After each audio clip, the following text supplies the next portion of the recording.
Good evening and a very warm welcome to all of you to this penultimate session that marks the close of this inaugural edition of CANTO 2023. And it's my incredibly great honor, pleasure, and privilege to be able to be the interlocutor for the next speaker, the main speaker for this panel. And that's Wendy Doniger. Although for audiences worldwide, and particularly audiences and viewers of CANTO, she needs absolutely no introduction, purely just by way of protocol, very few quick words, if I may. So Wendy Doniger is the Michi Eliade Distinguished Service Professor Emerita of the History of Religions, and also in the Department of South Asian Languages and Civilizations, the Committee on Social Thought, and the College. So on paper, and this is something that you see even on her webpage at the University of Chicago, on paper, her research and teaching interests across her entire life have revolved around two principal areas, Hinduism and mythology. But in reality, if one looks at her entire body of work, of more than 40 books written over half a century, and some of which I've had the great privilege of reading over the past 3 or 4 years and then discussing them online with Wendy. As this entire body of work shows, her expertise really lies across a dazzling spectrum where death, dream, evil, masquerade, and animals of all denominations feature in the keen observation of life as viewed through history, literature, law, gender, psychology, the fine arts, music, dance, and film. And her recent book is a translation of the last books, the concluding part of the Mahabharata. It's called After the Wars, and that is exactly the focus of our discussion this evening. Wendy, good morning, and a very, very warm welcome to CANTO 2023. Thank you, Avik. What a wonderful introduction. It makes me feel tired to think that I did all that, I must say. Does it ever feel that it's the work of multiple people, that it's not one person, that one is probably talking about 3 or 4 people instead? It certainly does feel that the early books were not written by me. I don't remember them very well, and I would not have written books like that now. So there were other people. When I started writing, I wasn't who I am now, and my opinions were different. In some ways, I was sharper and brighter. In other ways, I was stupider. So in that sense, I do feel that the books are written by several different people. Great. Wendy, as you know, the University of Chicago, particularly the center in Delhi, has been the very generous sponsor and partner for this inaugural edition. And I was thinking of a very easy and naturally sort of logical way of beginning this. I mean, we've got the University of Chicago, we've got Wendy Doniger, and we've got the Mahabharata. So if you go back a little bit in time, whenever one talks about the University of Chicago in relation to translation of the epics, the first thing that springs to mind is the Clay edition, right? And the work of scholars such as Van Buitenen, whose translation of the Mahabharata was unfortunately left unfinished by his death. And perhaps that's a good place to begin. Would it be fair? Would it be fair to say that your work, in a way, is a continuation of that, or are there significant differences in approach and methodology between yours and that of Van Buitenen? Good question. There are differences. I knew Hans van Buitenen. I knew him for years before I came to Chicago. The first few years in Chicago, and then he died. And I have enormous respect for his translations, and I use them all the time. There's no question that those are important and accurate translations. They're the best translations there are for those books of the Mahabharata. But our methods are different. In one way was that he translated the critical edition, the Pune edition of the Mahabharata, which is a strange edition and which leaves out a great deal that I think is important in the Mahabharata. The bad news is they cut out a lot of stuff that I wish they hadn't cut out. The good news is they didn't really cut it out. they put it into the bottom of the page where you reads, he went down this, he went into the forest. Footnote. In the following editions, 10 of them, he went into the forest and he saw 12 naked women and 3 tigers, and he ran around in a circle. And then you go back to the text that he translates. So Hans didn't translate those excerpted bits. He just went straight through it. And because the Mahabharata is a living work and was put together over centuries, you can't do a critical edition. It's not like the European text, the Greek text, where you can find the first thing that some Greek wrote. It's multi-authored right from the start, and it's passed around orally and in various manuscripts for hundreds and hundreds of years. So I think it was a real mistake to cut it down to a funny little textual edition based on manuscript. And in my translation, wherever possible, I bring the reader in by adding, noting that it is added out of the critical edition. I put them in italics, adding the parts that they left out. So that's the main way in which I differ from the Van Deutman translation. I also differ in leaving out some, but not all, of the long epithets and flattering words for Your Majesty. There are like 10 or 15,000 ways of saying Your Majesty in Sanskrit, ruler of the earth, son of the gods, and all of that. And it comes down to Your Majesty. And since the whole of the Mahabharata is told to a king in the outermost frame, very often the words Your Majesty are really addressed by the bard singing the entire text to the king hearing the entire text, and not to the person in the paragraph you're translating who's saying, Your Majesty, would you please come over here? So I also leave out some of the parenthetical insertions that I think break up the text for an American or English-speaking reader nowadays. So those are the main ways in which my approach was different from his. Other than that, he's a model that it's an honor to follow, and everyone does her own translation. You add certain things and you leave certain things out. There are many words that can be translated in a number of different ways. I decided not to translate the word tapas.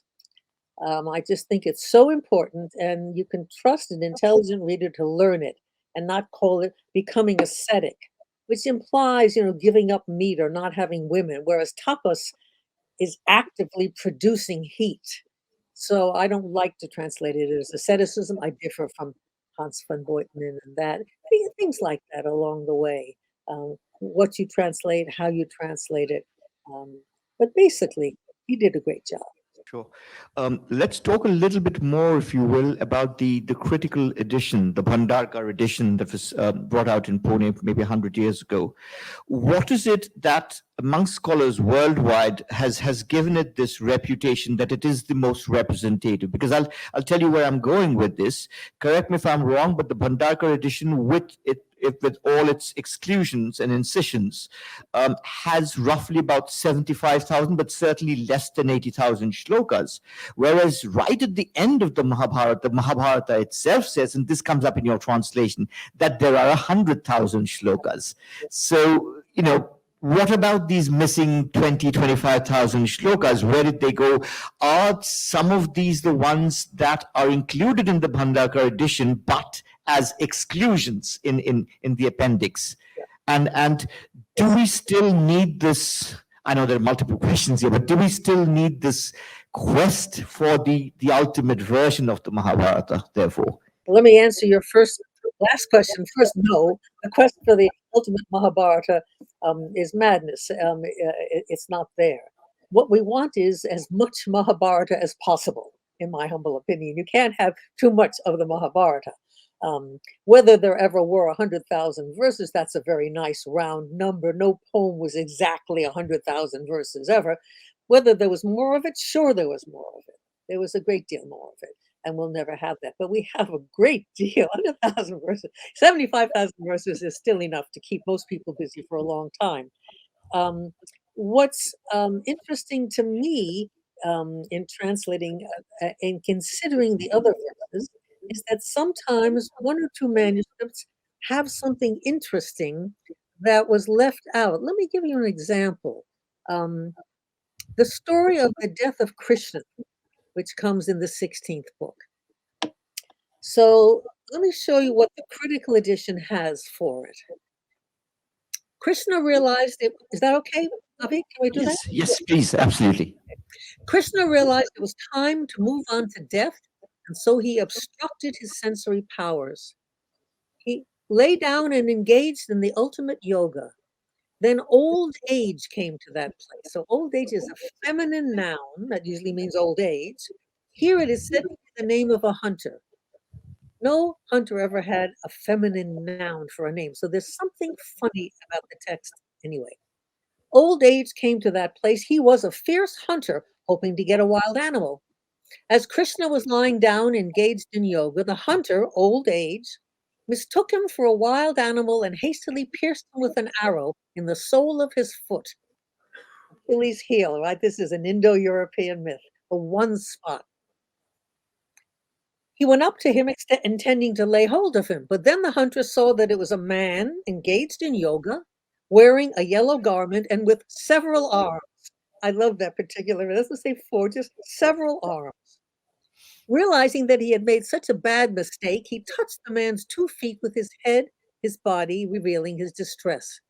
The great-hearted Krishna then consoled him and rose up, filling heaven and earth with his glory.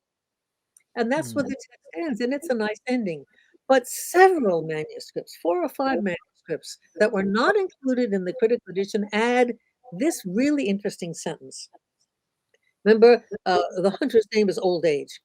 Because of old age's remorse, his karma, and his birth, and because he had seen the God of infinite power, when he had left his body, the gods brought him to heaven, where Krishna was worshipped by the hosts of sages. Now that is so interesting that many of the bards of the Mahabharata felt that the man who accidentally killed Krishna was graced even by that negative interaction with him and went to heaven. And I just thought the reader should really know about that. It's in italics, so you know that we know that the Bhandarkar Oriental Institute sages felt that it was not supported by very strong manuscript traditions, but somebody hundreds of years ago thought, I bet he went to heaven, and put that in. And there are just lots of little things like that I feel it's good to know. And so a Sanskritist using the critical edition has it all. You read the text, you read the insertions. But an English-speaking person is limited to what you give her, and I wanted to give her a little more than Hans van Buitenen would have given her in the books that he translated. So in that particular passage, for example, Van Buitenen did not include that final sentence, that additional sentence. He didn't. I didn't translate the book that he translated, but had he, in similar places in the first book, where there were other interesting things in other, he never translated anything but the text in the first part. He would have ended filling heaven and earth with his glory. Right. All through the book, lots and lots of places where I think you need to see what has been left out of the critical edition. You just gave the account of the death of Krishna, and there are so many different treatments and discussions or discourses of death in the Mahabharata that itself would take up not just a session but several volumes on a library shelf. Just to go back to the death of Krishna itself, and I'm just quoting from some bits from memory from the translations, so do pardon me if I got this wrong, but purely just that particular death. There is a passage earlier in the Mahabharata, is there not, where Krishna goes and he approaches Gandhari, and Gandhari curses him, saying, "You may be Krishna, you may be an immortal, you may be invincible, and you have your special powers, but I am Gandhari, and through my tapas that I have accrued over the several decades and several years, I too have special powers, and I curse thee, that you will be killed, and it will be an ignominious death."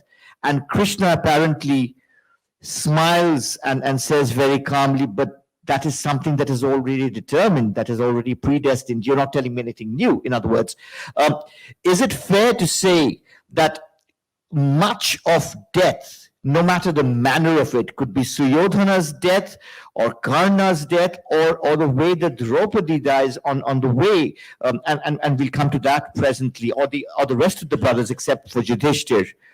Are all of these meant to be predestined, or is this one particular instance, Krishna's death, which strikes out, which is more the exception than the norm? I think they're all predestined. And when the curse comes, the curse doesn't make anything happen. The fact that Gandhari has all this power does not make it possible for her to kill Krishna. What it makes it possible for her to do is to tell Krishna how and when he will die.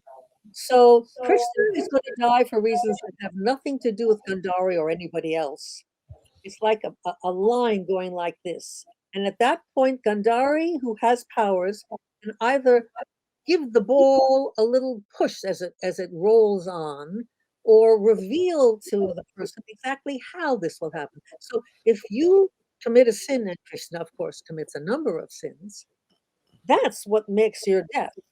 But if someone says, "You killed my child," and in fact, that's what Gandhari says. He says, "You killed all my sons. It's your fault that all my sons are dead." Mm-hmm, mm-hmm. Because you killed my sons, she says, in 14 years at this certain place, there will be a big fight and you will die there. So she doesn't make it happen. She tells him exactly when it'll happen. He is cursed to die, but now she says how and when and so forth. So she reveals to him the details. She reveals to the reader of the story, this is after all a text, the details, and she puts a little spin on the billiard ball as it rolls to the end. And in fact, Krishna's death is foreshadowed again. Gandhari's curse is that Krishna's people will die in a drunken party, not in the battle at all. They'll get drunk and kill each other.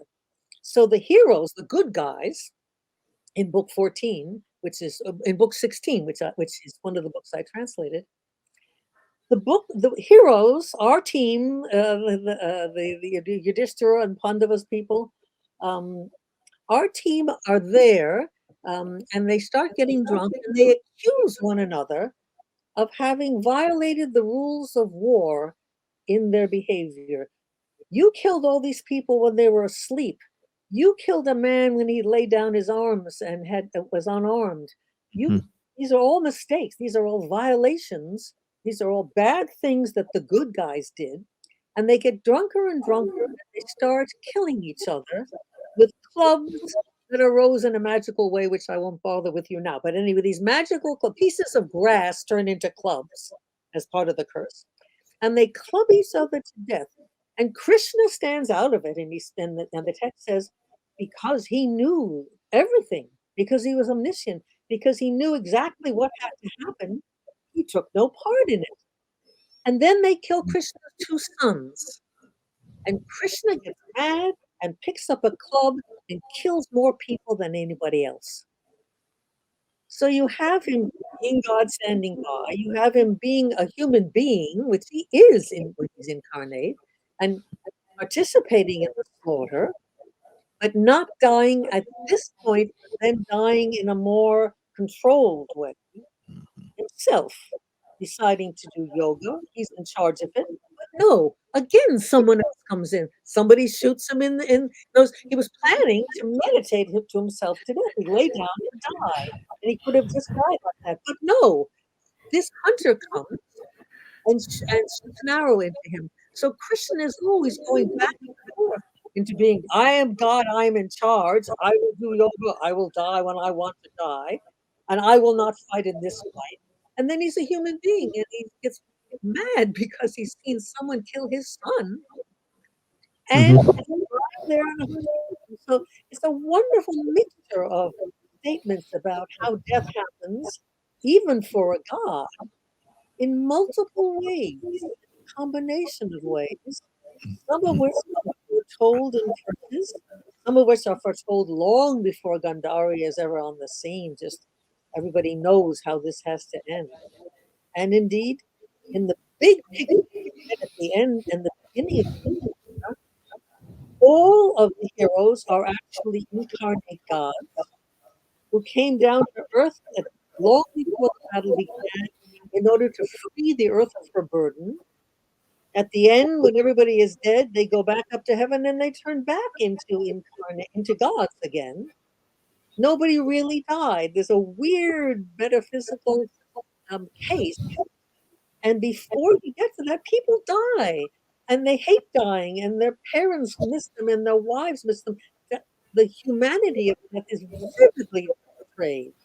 What it is to be a human being and to die and to see your friends and children die. And then at the end, actually, nothing happened. It was all just a little play that the gods put on, which is not very convincing. It's sort of a coating, a sugar coating, which metaphysically to me does not carry a great deal of weight. They did it to make it come out nice in some way. I don't think it's the spirit of the Mahabharata.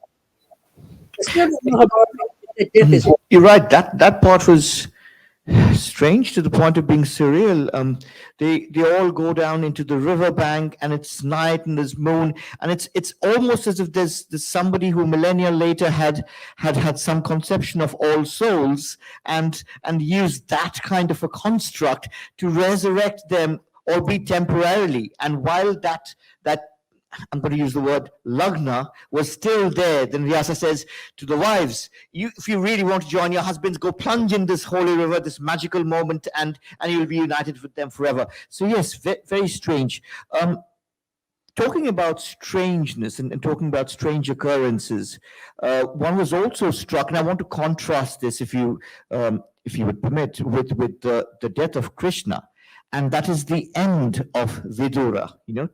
Uh, I'm hesitating to call it death because it's this really strange supernatural, I don't know, transmigration of his soul. Do you want to talk about it and maybe just read out from that passage?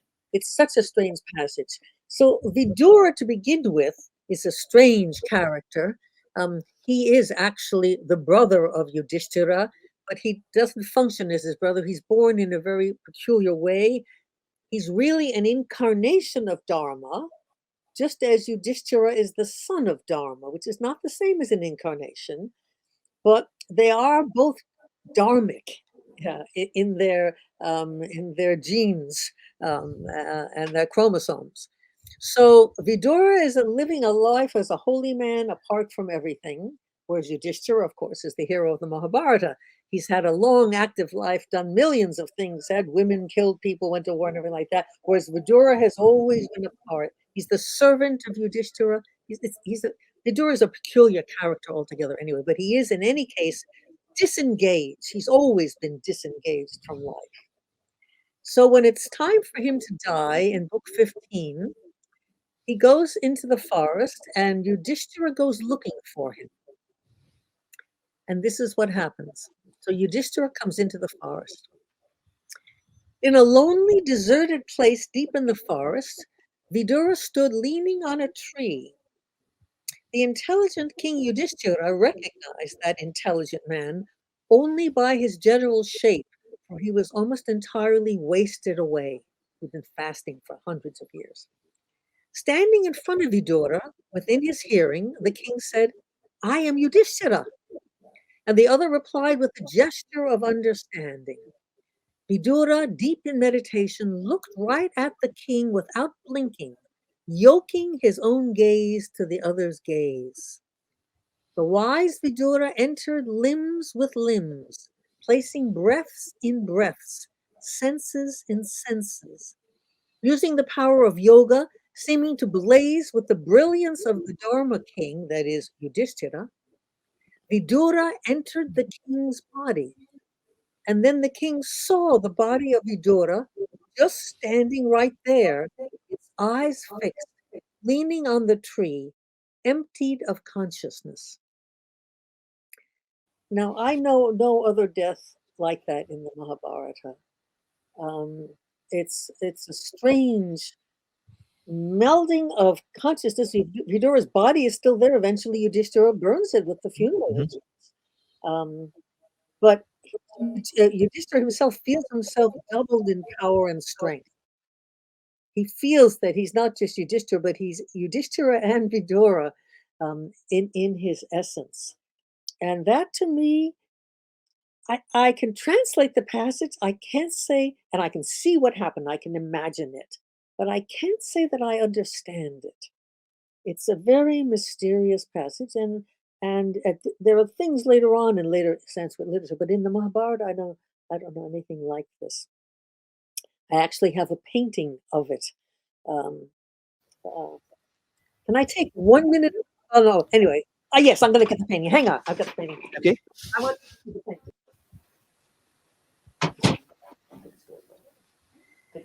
Yeah, that's it. That didn't take long. It better. It is. Oh dear. It was Oh, done by Shirley Trieste many years ago for another edition of the Mahabharata of Vidura entering Yudhishthira. I think it's one painting. I think it understands it as well as anything I know. That's strange in so many different ways. So clearly, point one, Vidura was already in a state of near-death samadhi by the time Yudhishthira comes across him in the forest. Point two, and this again going back to the question of teleology, but particularly with regard to death, not just all the occurrences, but death. The very fact that it is Yudhishthira who goes looking for him in the forest when there are so many of these hundreds of other people around means or tends to suggest that Vidura would have chosen in his and that in that dream, like in that samadhi state, for it to be Yudhishthira whose body his soul wanted, or his being wanted to He's inhabit. already his half brother through their mutual link to the god Dharma. And Vidura has been Yudhishthira's servant, has been close to him all his life. That's the person. If he's going to enter somebody's body, that's the person. But nobody enters anybody else's body. It doesn't happen. That's when you die, your soul goes someplace else. Maybe you become reincarnate, but not reincarnate in someone who's already there. You're reborn in someone who is just an embryo. You don't become reincarnate inside someone else's already 40-year-old body or whatever it is. So that's what makes it strange. The Mahabharata is full of surprises. Just when you think you understand everything, it says, how about this? Try this on for size. You say, whoa.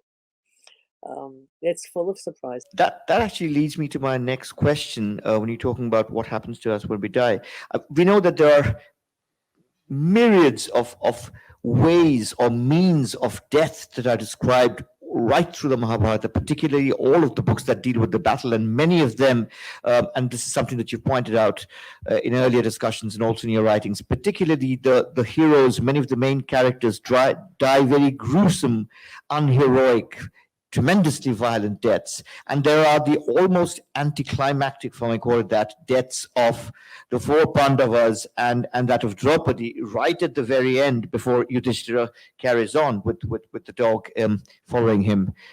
But across all of these deaths, is there a common construct? Is there a common thesis in the Mahabharata that emerges, which answers the most fundamental question: what happens to us when we die? The Mahabharata there's no single answer to anything at all in the Mahabharata. There's always several answers, sometimes contradictory. This is the complexity of the text. The Mahabharata historically is dealing with several different ideas about death. It looks back in many ways to the Indo-European period.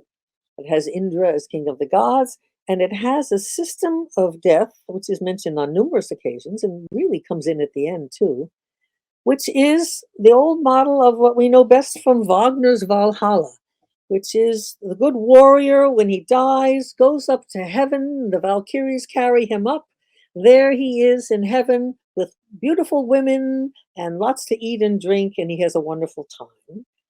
And there's not too much said about people who go to hell. That's sort of the glory. That's what you want. You want to get to Valhalla. And that's part of the Vedic view also.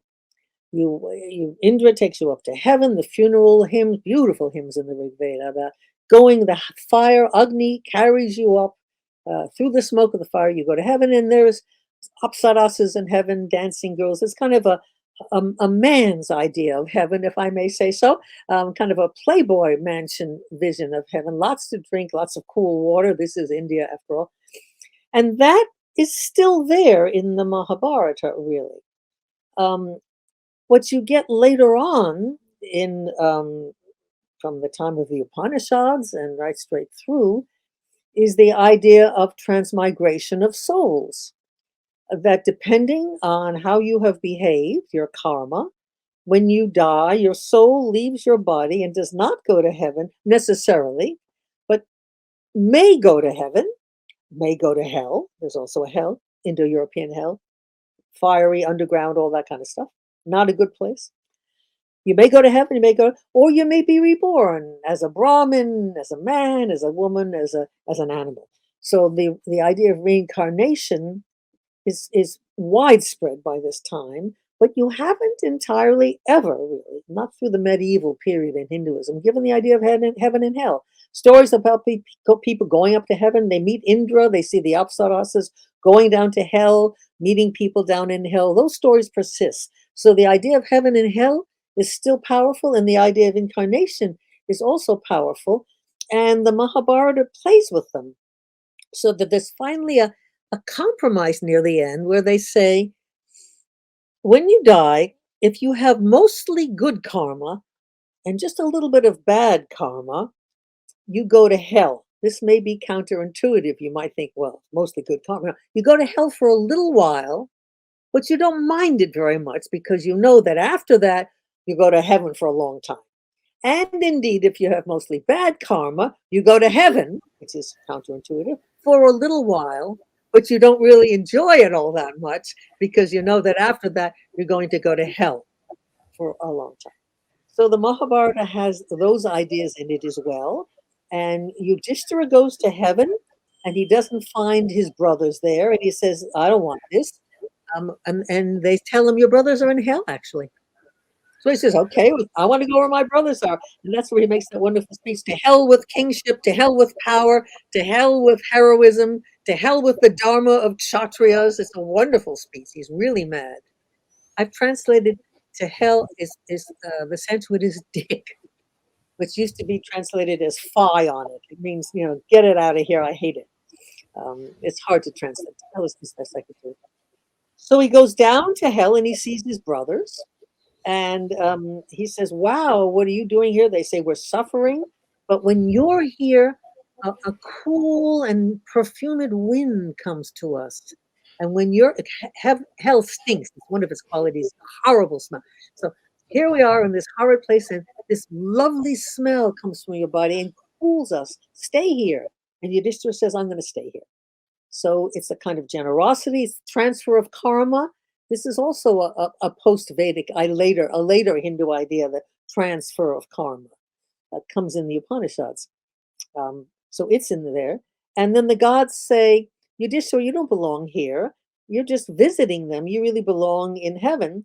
And Yudhishthira says, as long as my brothers are here, I'm going to stay here. Abracadabra, it was a dream. There were no brothers in hell. Yudhishthira wasn't in hell. It was just a vision. It vanishes. Your brothers are in heaven, so forth.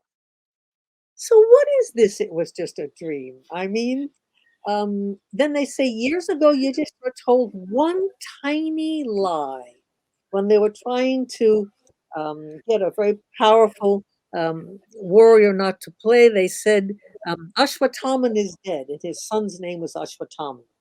And that was a lie. Yudhishthira had to say, because everybody knew Yudhishthira didn't lie. But he said, Ashwatthama is dead. And then this great warrior said, oh my God, and he didn't fight him. And the good guys won the fight. Whereas actually, there was an elephant named Ashwatthama. And what Yudhishthira really said was, Ashwatthama, the elephant, is dead.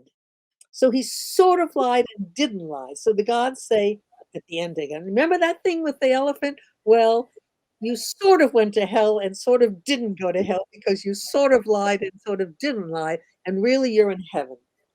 That's a real mess of a plot. It doesn't make a lot of sense. And it's the Mahabharata trying to get everything in at once. You do go to hell, but Yudhishthira doesn't go to hell, but he sort of went to hell. And really, he's in heaven because he goes to heaven. And actually, he isn't a human being at all. He's really the god Dharma. So he never really was on earth. So at the end, all these um, screens, these curtains are pulled away, pulled away, pulled away metaphysically. And what it is different scribes over the centuries adding their own 2 cents to the Mahabharata to try to make sense of everything. It's not a single authored work. Vyasa did not actually write the whole of the Mahabharata. Hundreds of people did. So at the end, they try to get everything but the kitchen sink into it. And it's a wonderful mess of an ending. Everything you could possibly think of to explain death is there at some point in book 18 of the Mahabharata. And narratively, it's kind of a mess, but it's great fun to read. And it's also enormously rich. You could just see these guys had so many ideas, they could hardly get them onto paper fast enough. They didn't get them onto paper. They were saying them orally. And later on, other guys wrote them down.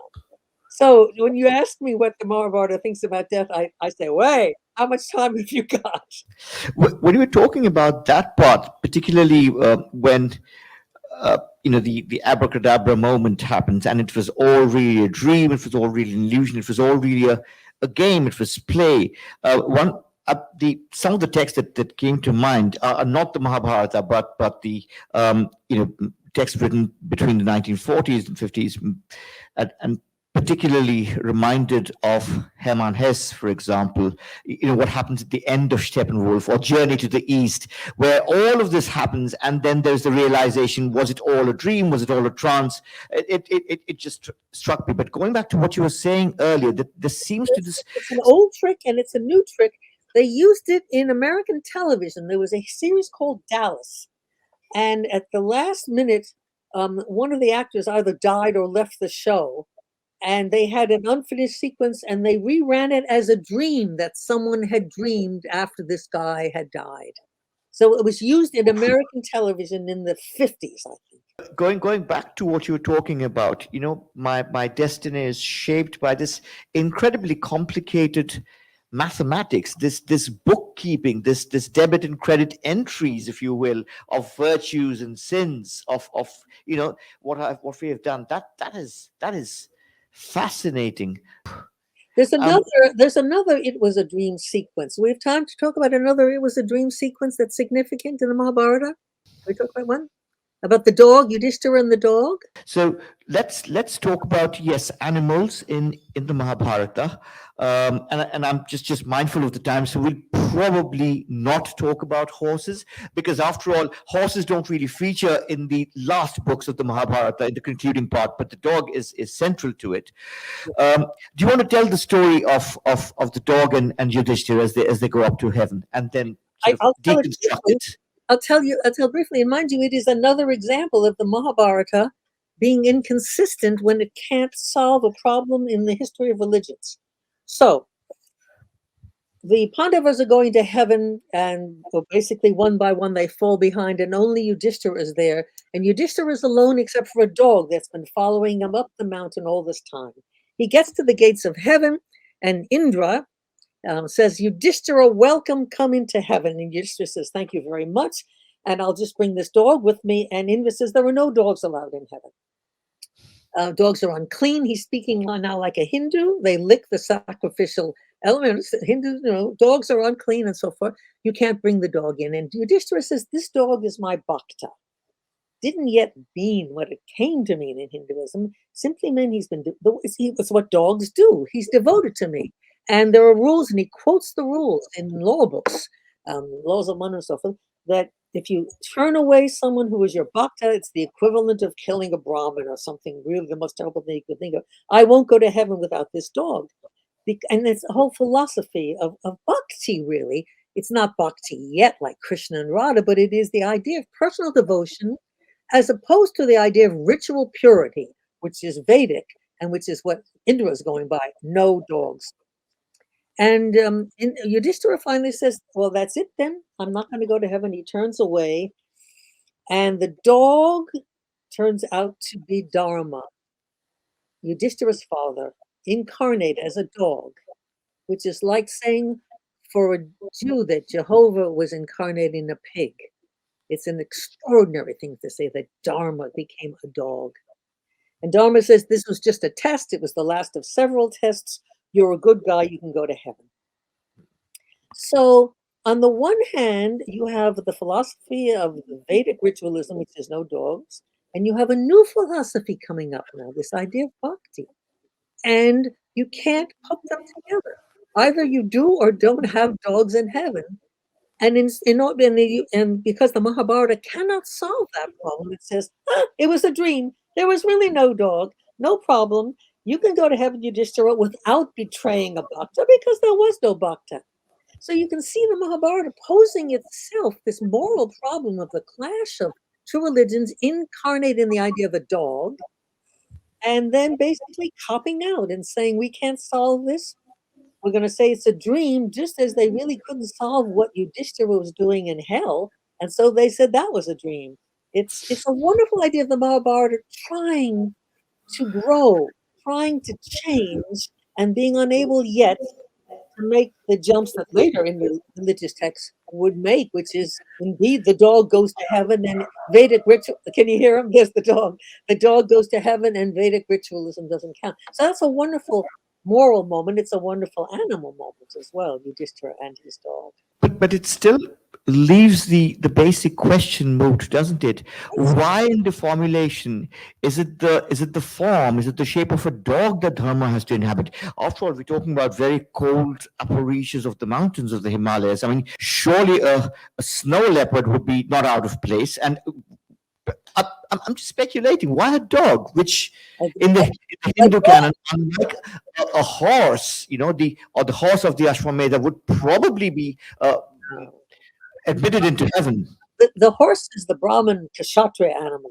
The dog is an untouchable. The untouchables are often called shwapakas, people who cook and eat dogs. So the dog is dealing with this is the beginning of caste revolution. This is the beginning of challenges to caste. And the Mahabharata begins with a dog. Janamaja is beginning to give a big sacrifice.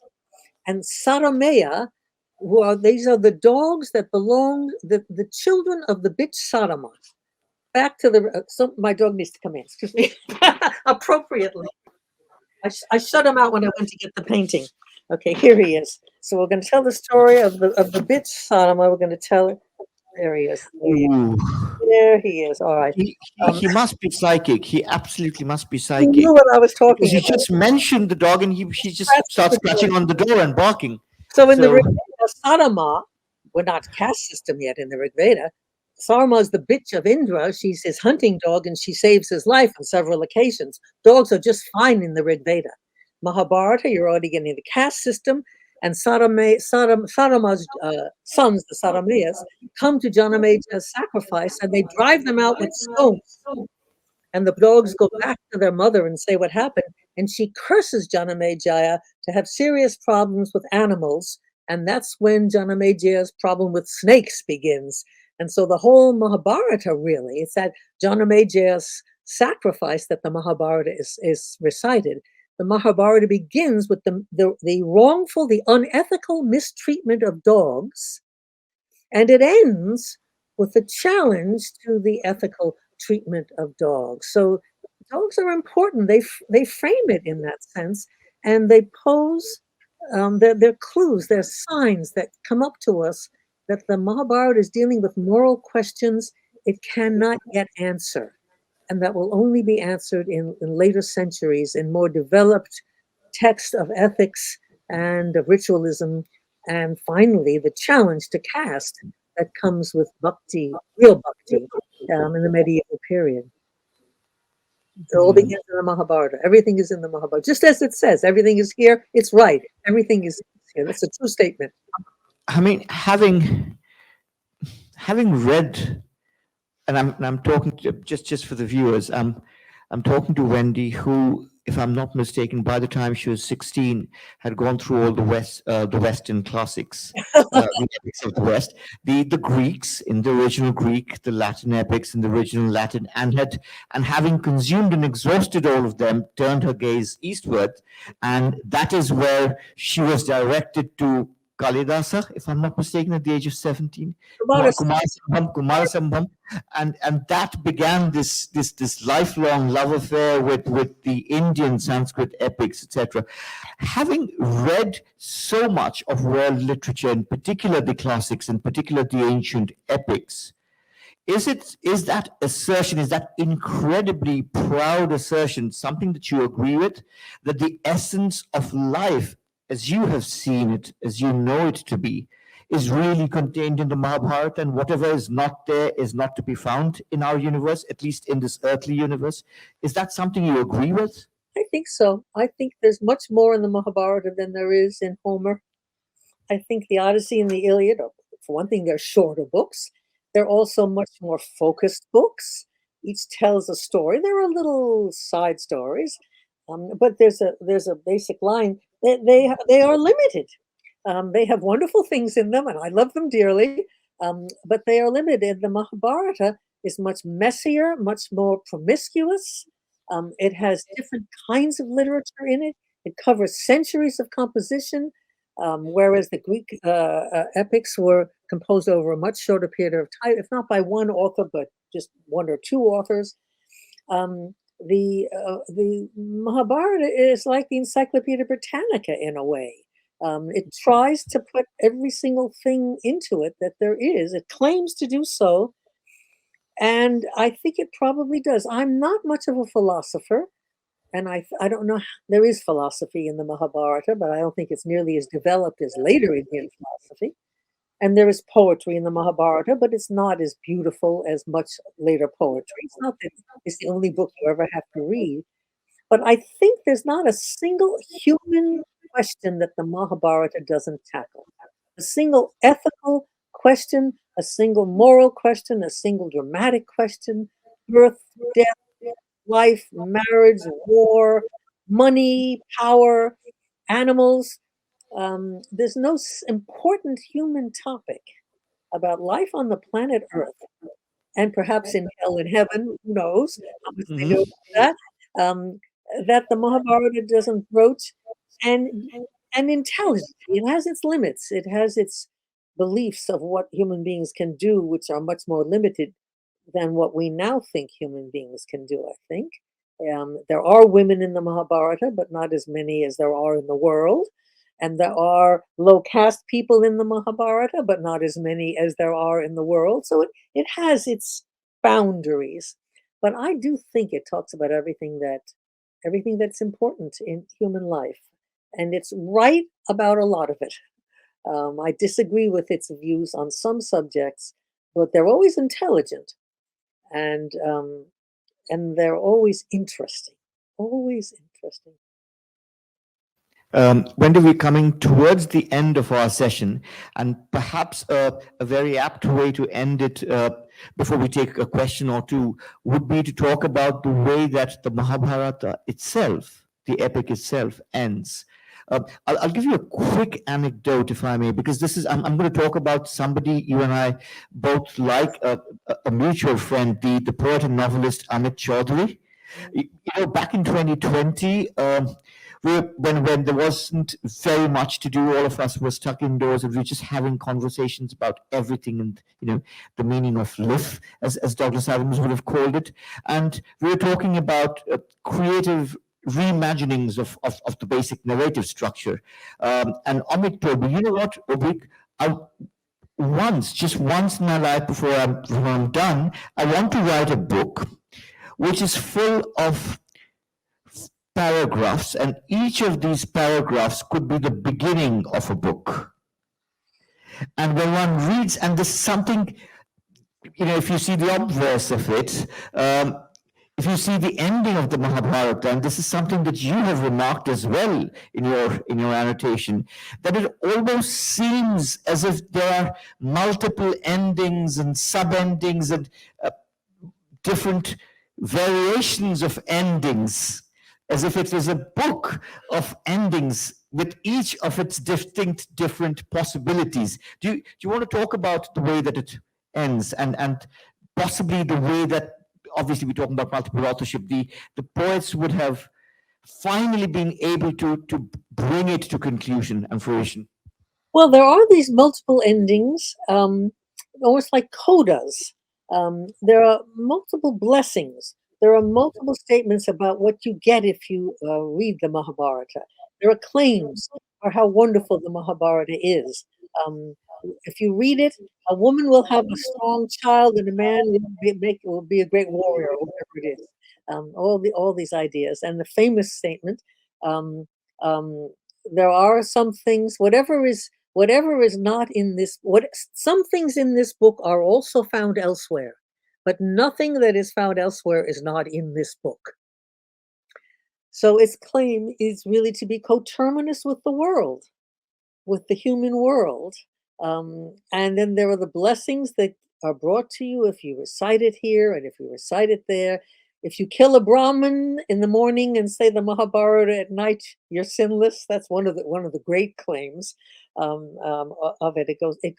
It projects itself into the world as a tool by which one can live. And indeed, since so much of it is devoted to ethics, um, it is a tool to live in the world.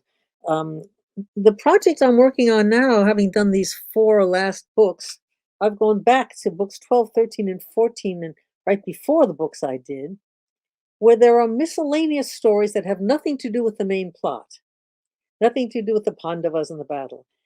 A king needs to have some money, and he says to a Brahmin, "How am I going to get this money?" And the Brahmin says, "Well, you can get it the way Maruta got it." And the king says, "Who was Maruta? And how did he get his money?" And therefore, an entirely irrelevant story is told. And there are about 150 of these stories scattered through the last books of the Mahabharata, almost all with a moral or ethical point. Stories about kings, stories about gods, how the world was created, how the jackal fooled the lion, how the mouse fooled the cat. Um, a man who fed his entire family on one husk of rice. Uh, I don't know yet what the order is, but I'm translating these stories. I'm going to try to find out.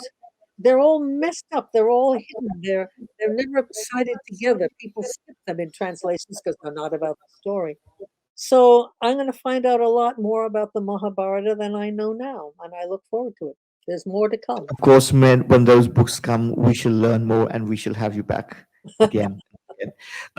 I know we've almost come right to the end in terms of time, but uh, maybe one or two questions. Yeah, the Mahabharata contains certain elements or characters that are gender neutral, like old age that you mentioned before, or yara, which is but a metaphor for aging and death.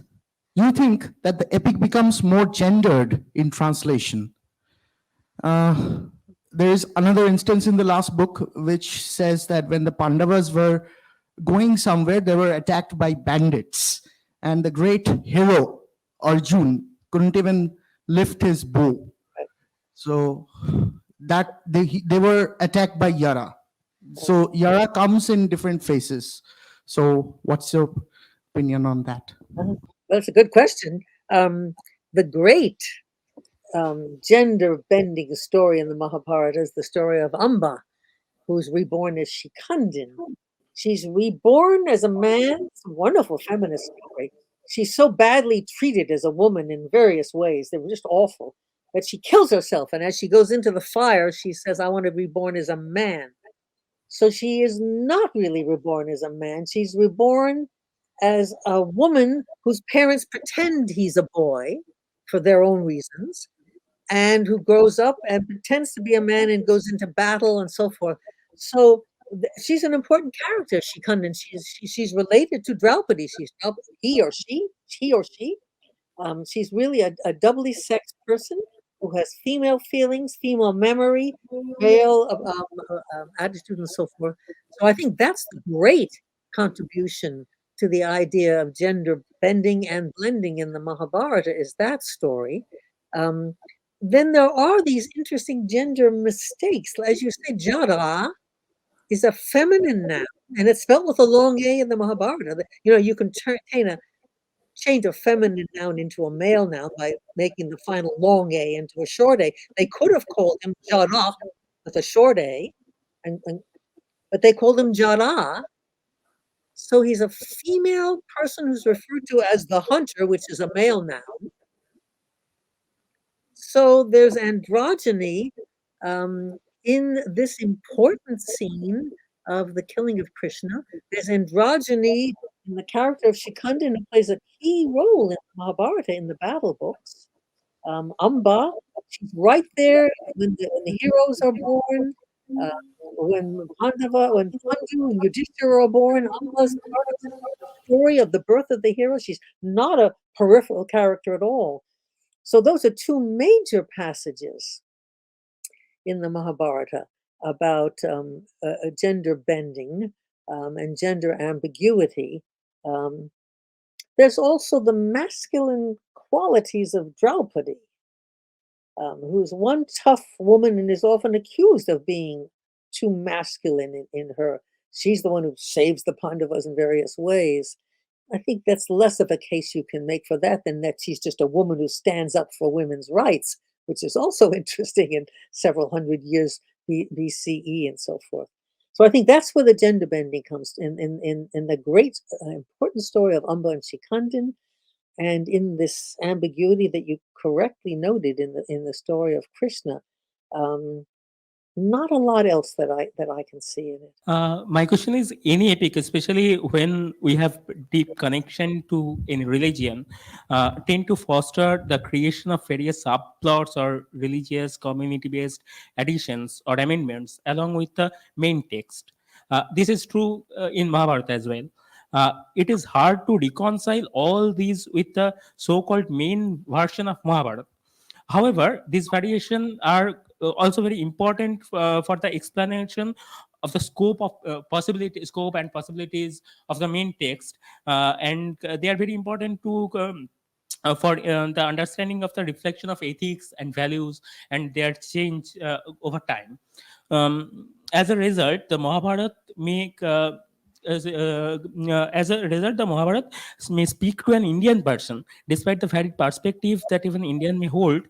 It much more pronounced manner that someone who is unfamiliar with the cultural connotations that is with the informed text. It is possible to hold on to this essence in translation. Is it possible? Is there any need for it at all? But if so, how could it be made possible? Big question. Um, I think the fact that the Mahabharata has so many different communities in it and has so many different, often contradictory religious ideas in it. I just pointed out too the very different attitudes toward caste right inside the text itself. That it is, that's why it has generated so many throughout history retellings of itself by different communities.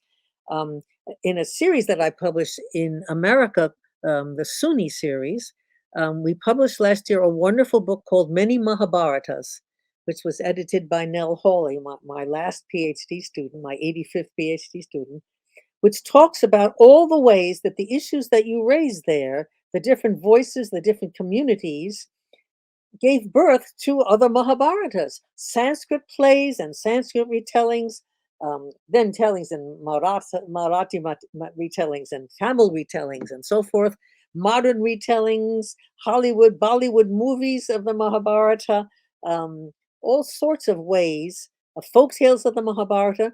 My wonderful colleague Alf Hiltebeitel died a few days ago, a wonderful man. And he wrote, what was it called?